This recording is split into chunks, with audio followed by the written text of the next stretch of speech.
Drama करा रोहित शांति से रहो।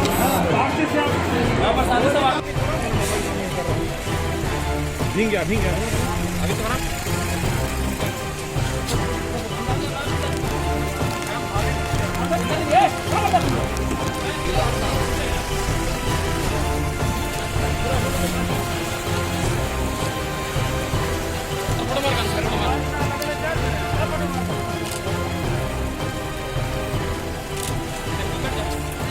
कोरोना संक्रमण के बढ़ते दायरे के दौरान रिम्स में 1260 लोगों की मैन पावर के रूप में मांग की गई थी।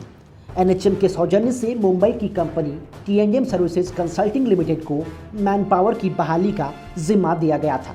इसके लिए रिम्स प्रबंधन और कंपनी के बीच करार हुआ था, जिसमें विभिन्न पदों पर मैन पावर की मांग की गई थी। वर्क ऑर्डर के आलोक में टी&एम ने 858 लोगों को बहाल किया।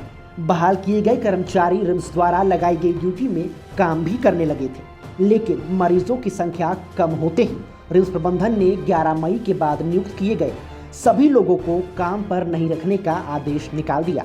इससे परेशान कर्मचारियों ने सोमवार को मेट्रोन कार्यालय के सामने जमकर हंगामा किया। कुछ वक्त के लिए मेडिकल चौक भी जाम रहा।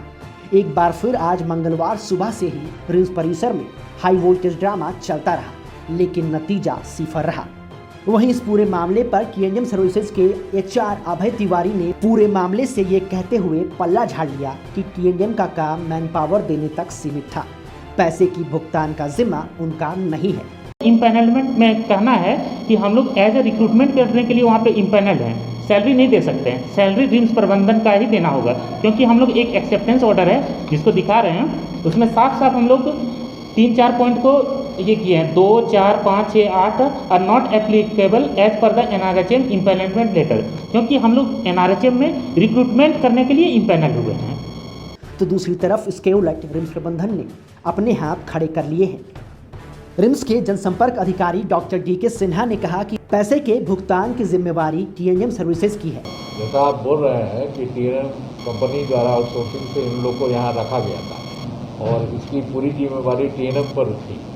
जिन शर्तों के साथ उसको यहाँ रखना था उस शर्त को उन लोग ने पूरा नहीं किया, इसलिए इसमें रिम्स प्रबंधन का कोई इसमें हाथ नहीं है और ये रिम्स के दायरे में नहीं आता है।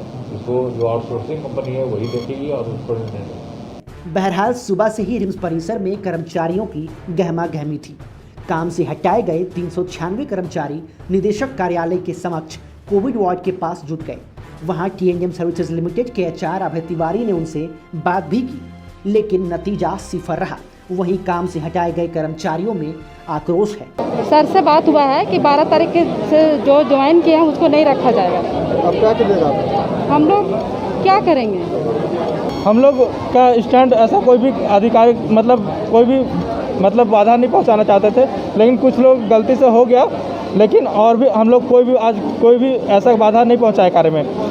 पुलिस बल की तैनाती की गई थी, लेकिन कोई भी कार्य ऐसा नहीं किया गया जो उनको कोई स्टेप उठाना पड़े। हंगामे के आसार को देखते हुए रिम्स परिसर में भारी संख्या में पुलिस बलों की तैनाती पहले ही कर दी गई थी। वहीं इस पूरे हंगामे के बीच सैफ अहमद नाम का एक व्यक्ति अपने आप को टी&एम कंपनी का प्रतिनिधि बताकर कर्मचारियों से बात कर रहा था। स्थानीय बरियातू थाने को सैफ पर शक हुआ, जिसके बाद उसे हिरासत में लेकर बरियातू थाने में पूछताछ की जा रही है। वहीं बरियातू थाने के प्रशिक्षु एएसआई मारुत नंदन ने कहा कि वो कर्मचारियों को बरगलाने की कोशिश कर रहा था, जिसके बाद उसे हिरासत में लिया गया। वो तो यहाँ पे उसको कोई ऑथराइजेशन है नहीं उस कंपनी की तरफ से, तो यहाँ पे झूठ मूठ का सबसे जो है भड़काने का कोशिश कर रहा था वही सब। जाहिर है कि इस मामले पर रिम्स प्रबंधन और एजेंसी आमने सामने हैं। ऐसे में ये देखना दिलचस्प होगा कि ऊंट किस करवट बैठता है। रांची से लाइव लगातार के लिए सौरभ शुक्ला की रिपोर्ट। न्यूज अपडेट के लिए आप हमारे चैनल को सब्सक्राइब करें। आप हमें फेसबुक और इंस्टाग्राम पर भी फॉलो कर सकते हैं। बने रहे लगातार.in के साथ।